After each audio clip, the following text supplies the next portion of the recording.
الحمد لله رب العالمين والعاقبة للمتقين ولا عدوان إلا على الظالمين وأشهد أن لا إله إلا الله وحده لا شريك له ولي الصالحين وأشهد أن محمدا عبده ورسوله وصفيه من خلقه وخليله سيد الأولين والآخرين اللهم صل عليه وعلى آله وصحبه ومن اتبعهم بإحسان إلى يوم الدين أما بعد. Mes chers frères et sœurs, on continue toujours notre série Qu'est-ce que l'islam? Et aujourd'hui, avec l'aide d'Allah Tabarak wa Ta'ala, on va voir une parmi les qualités que doit avoir le musulman et la musulmane. Cette qualité est d'adopter dans sa vie le juste milieu dans toute chose. D'adopter dans sa vie le juste milieu dans toute chose. Allah Tabarak wa Ta'ala, il nous dit dans le Coran وَكَذَلِكَ جَعَلْنَاكُمْ أُمَّةً وَسَطًا لِتَكُونُوا شُهَدَاءَ عَلَى النَّاسِ وَيَكُونَ الرَّسُولُ عَلَيْكُمْ شَهِيدًا. Et aussi, nous avons fait de vous une communauté de justes. Une communauté de justes pour que vous soyez témoins aux gens comme le messager sera témoin à vous. Et donc notre religion nous met en garde contre deux comportements. L'exagération, mais aussi les manquements. L'excès et la négligence. Nous sommes donc une communauté de juste milieu dans toutes choses. Dans notre croyance, dans nos pratiques religieuses, dans nos comportements avec les gens qui nous entourent. La religion insiste énormément sur quoi? Sur le fait d'être quelqu'un d'équilibré. Pour être quelqu'un d'équilibré, être dans le juste milieu, l'outil indispensable qu'il nous faut, c'est quoi? C'est d'apprendre la religion. Sans apprentissage de la religion, il y a soit excès, soit négligence. Soit les gens vont trop en faire jusqu'à exagérer, et on va en parler, Inch'Allah, de ce point. Soit parce qu'ils n'ont pas appris, ils n'ont pas étudié la science religieuse, ils sont négligents.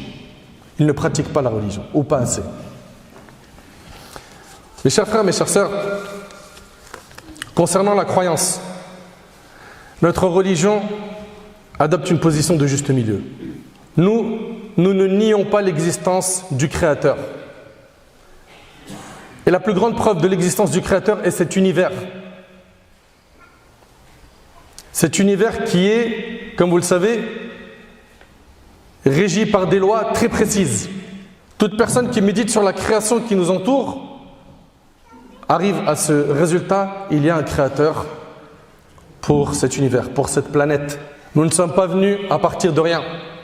Allah subhanahu wa ta'ala nous dit dans le Coran: Am khuliqu min ghayri shay am humul khaliqun.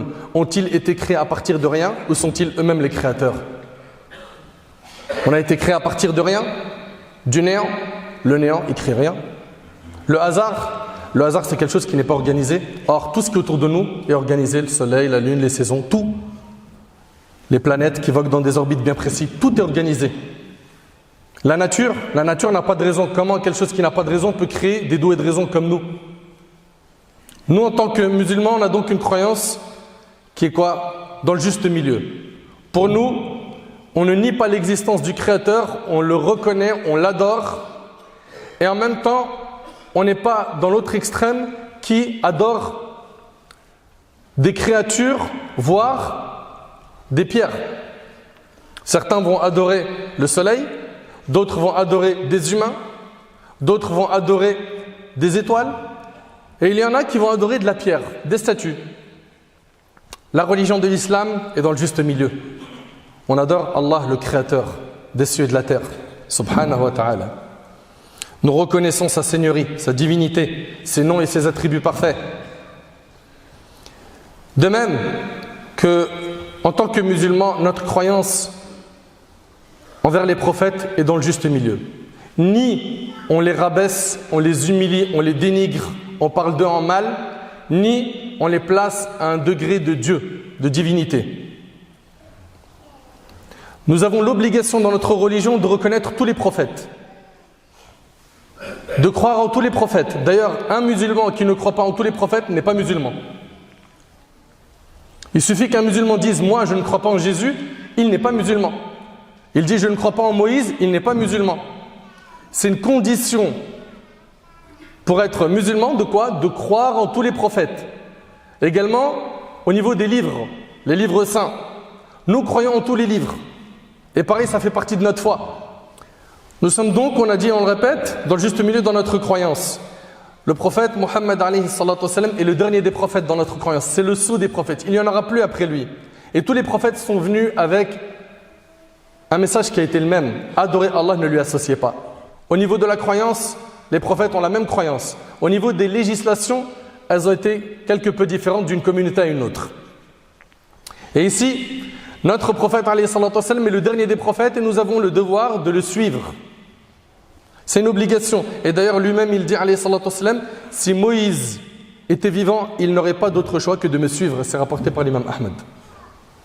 Donc il nous faut suivre le prophète alayhi salatu wassalam, qui est le modèle qui a été envoyé pour l'humanité. Allah tabarak wa ta'ala dit dans le Coran, wa ma arsalnaka illa rahmatan lil alamin, et nous ne t'avons envoyé que comme miséricorde pour le monde. De même, Omar ibn Khattab relate que le prophète sallallahu alayhi wa sallam a dit, ne m'encensez pas comme les chrétiens l'ont fait avec le fils de Marie. Je suis qu'un serviteur, dites plutôt le serviteur d'Allah et son messager. Donc on reconnaît les prophètes, on leur attribue la place que notre Seigneur leur a attribuée sans excès, sans négligence. Au niveau de l'adoration, pareil, nous sommes dans le juste milieu. Alors effectivement, il va y avoir des gens dans notre communauté qui vont être négligents, qui ne prient pas, qui ne jeûnent pas, qui vont s'adonner à des grands péchés.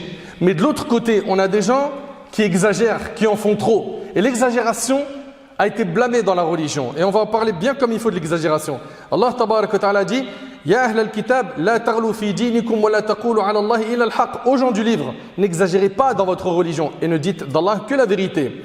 Et d'après Anas radiyallahu anhu, vous connaissez très bien ce hadith, 3 personnes se sont rendues vers les maisons des épouses du prophète sallallahu alayhi wa sallam. Et ils ont interrogé concernant les adorations du prophète sallallahu alayhi wa sallam. Quand ils ont été informés, c'est comme si qu'ils avaient trouvé que cela était peu.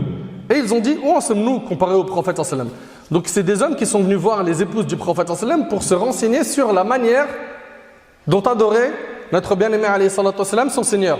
Et ils ont trouvé que pour eux c'était pas assez. Et ils ont dit, certes, Allah lui a déjà pardonné ses péchés passés et futurs. L'un d'eux a dit, moi je vais passer toutes mes nuits à prier. Moi, je vais prier toute la nuit. Le deuxième a dit, moi je jeûne tout le temps et je romprai jamais. Ça c'est l'excès. C'est ça en fait, quand certains veulent bien faire, mais qui finalement se retrouvent à s'écarter de la voie du prophète alayhi salatu wa sallam. Le troisième a dit, moi je vais m'écarter des femmes et je ne me marierai jamais. Alors le prophète alayhi salatu wa sallam est venu et regardez l'équilibre.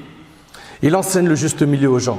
Il a dit, est-ce vous qui avez dit telle et telle chose? Certes, je jure que je suis celui d'entre vous qui a le plus peur d'Allah et celui qui a le plus de piété. Mais, moi je jeûne et je romps le jeûne.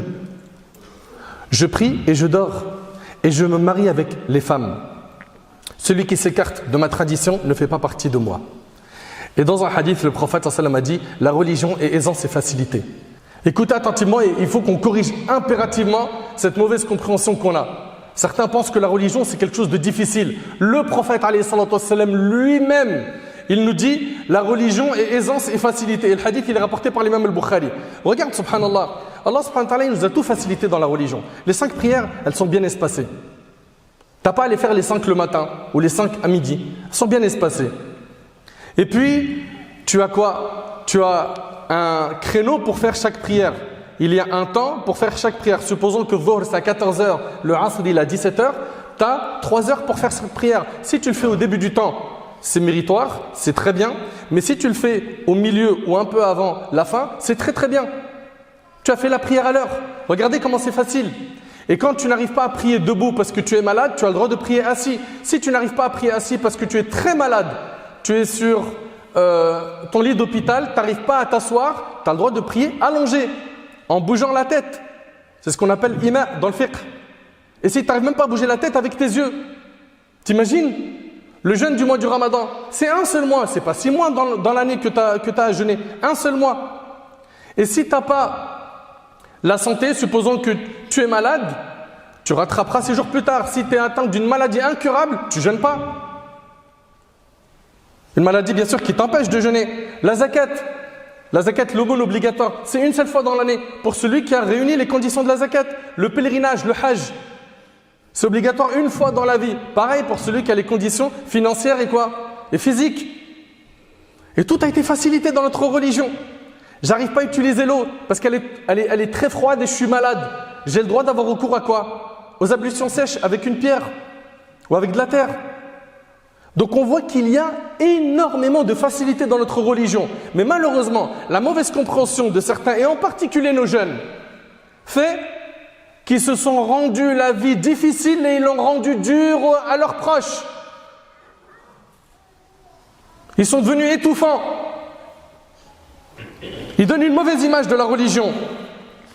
Le prophète il nous dit, la religion est aisance et facilité. Et regardez ce qu'il dit, alayhi salatu wassalam, méditez. Jamais quelqu'un ne cherchera à rivaliser de force avec la religion sans que la religion ne l'écrase.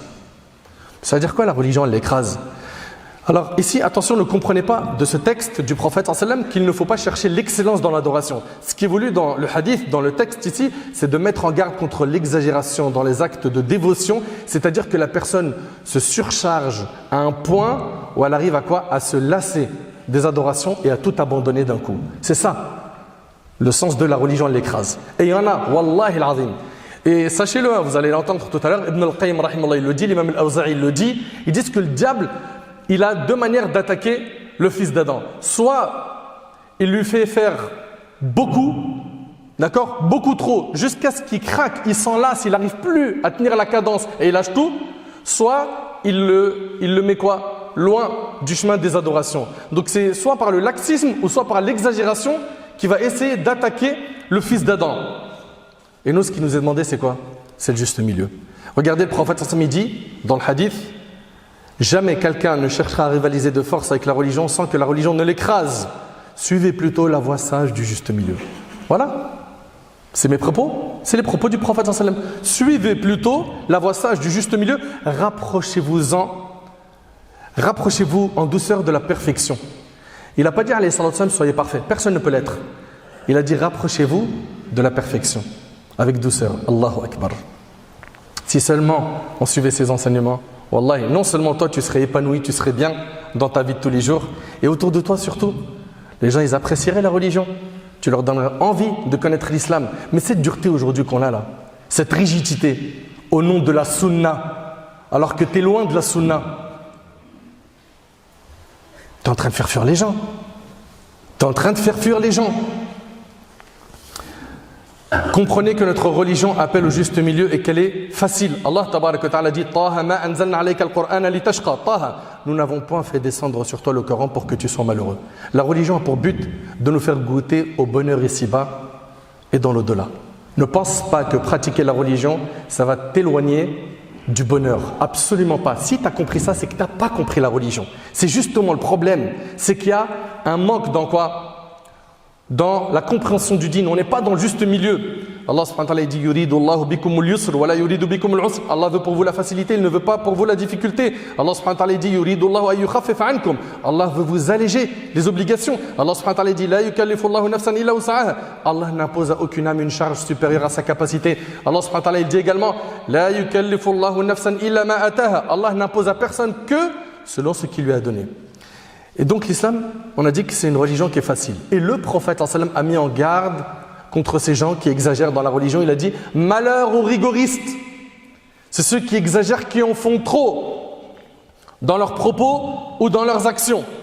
Et il a répété cela 3 fois de suite et c'est rapporté par un musulman. Toi qui t'es rendu la religion difficile et qui l'a rendue dure à ceux qui sont autour de toi, reviens au juste milieu. Ne sois pas dur. Et sache que le prophète était souple dans sa pratique. Et écoutez bien, le prophète quand il avait le choix entre deux choses, il choisissait la chose la plus facile des deux, tant que ce n'était pas un péché. Le prophète, c'est Aïcha qui nous rapporte cela. Aïcha radhiyallahu anha, elle dit, chaque fois qu'on a laissé au messager d'Allah le choix entre deux solutions, il en prenait toujours la plus facile, tant qu'il ne s'agissait pas d'un péché. Quand c'était un péché, il en était le plus éloigné. Et c'est rapporté par Bukhari et Muslim. Et aujourd'hui, tu en as certains qui pensent que s'il a le choix entre deux choses et qu'il fait la chose la plus dure, c'est qu'il est dans la sunna. Il suit le prophète. Alayhi salatu wassalam, c'est faux. Tu comprends pas. Étudie la religion, tu verras plus clair. Tu seras clairvoyant. Et tu seras bien avec toi-même. Le pire, c'est que cette dureté dans la pratique religieuse fait fuir les gens.